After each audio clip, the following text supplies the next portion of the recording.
April is celebrated as Jazz Appreciation Month. Jam, it's a time dedicated to recognizing and honoring the rich heritage of jazz music. Now, during the 1950s and the 1960s, South Africa's jazz really flourished despite the oppressive apartheid regime that sought to suppress cultural expressions of black people.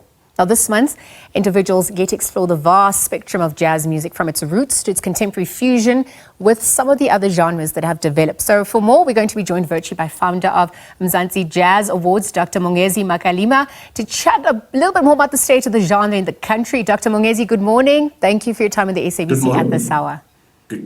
Good morning. Thank you for having me. Let's look at the inspiration behind creating the Mzi Jazz Awards. How did you believe that it supports the celebration of Jazz Appreciation Month in South Africa, given its vast history?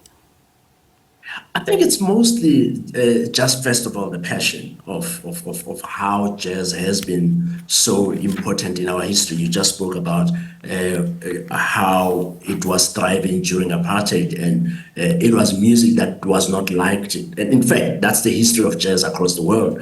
It was music that was derided, but it survived nevertheless. But for me, I think what is much more interesting and much more exciting is two things. One is the idea that we need to be able to celebrate ourselves. We don't celebrate ourselves a lot. And this was really around the excellence of celebrating. But two, it was around maintaining the whole idea around jazz, particularly for young people. People like Jonas Kwangwa, people like Hugh Masekela, people like Mamsibongile Khumalo are all gone.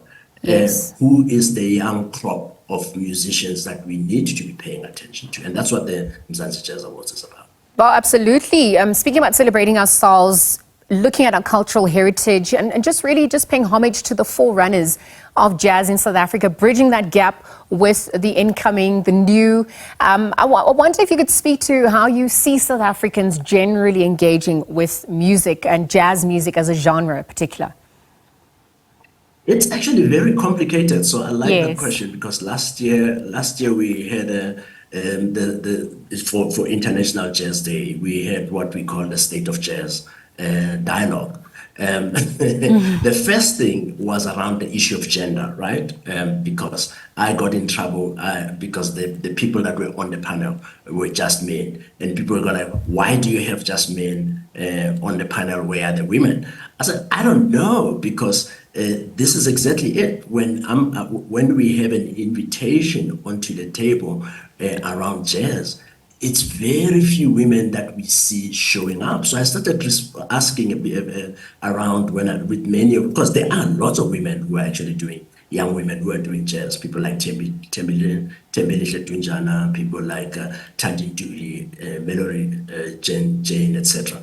And I said, what's happening? And they indicated how the market or the industry itself is very difficult. It's still quite masculine, and it's very difficult to actually come in unless you are a female jazz musician that really knows what they want. So that was the first thing that was a bit that gets a bit complicated. There's amazing female musicians, Yes. but many times the psychology of it is that first, we don't feel welcome, but even if I'm welcome, I need to work quite hard. So that was the first thing.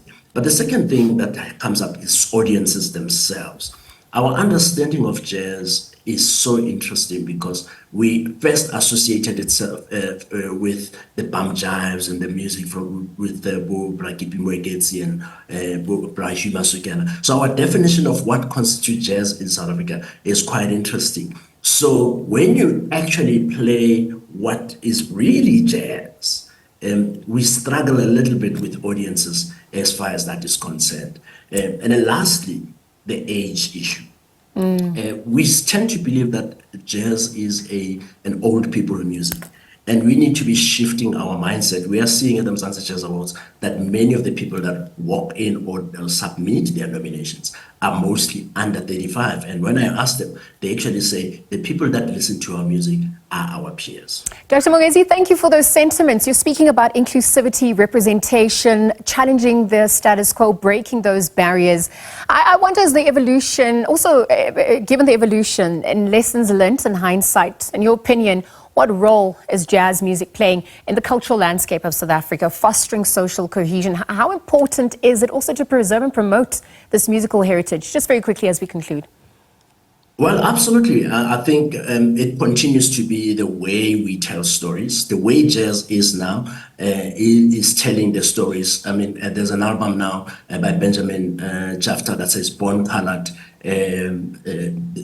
I can't remember what the rest of the title is. And it's addressing the issue of what does it mean to be a colored person in this country at this time. So we would think that the struggle is over. The struggle is far from over, but the real work that jazz does is a storyteller around these times, and we need to be paying attention to many of these musicians because they're telling us where we are. Well, speaking of musicians, many of the submissions were under 35, and so you're looking at the incorporation of youth at large and the direction that this is also having in influencing the landscape of jazz. What are your thoughts in conclusion? Yes. I think young people are essentially where it is, and we need to be paying attention to how are we integrating young people into jazz music, because at the end of the day, that's who the music is for. Jazz is dance music.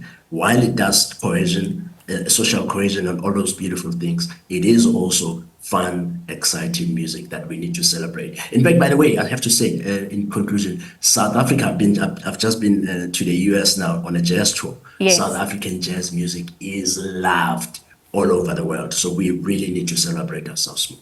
Well, South Africa is certainly contributing to that global discourse on music at large. Thank you for highlighting the fact that we're also playing our role on the jazz front. I'm going to have to leave the conversation there for now. Thank you for joining us at this hour. We, of course, were chatting to founder of Mzantsi Jazz Awards, Dr. Mongezi Makhalima. He was really talking to us about April, which is being celebrated as Jazz Appreciation Month. The states of the genre in the country.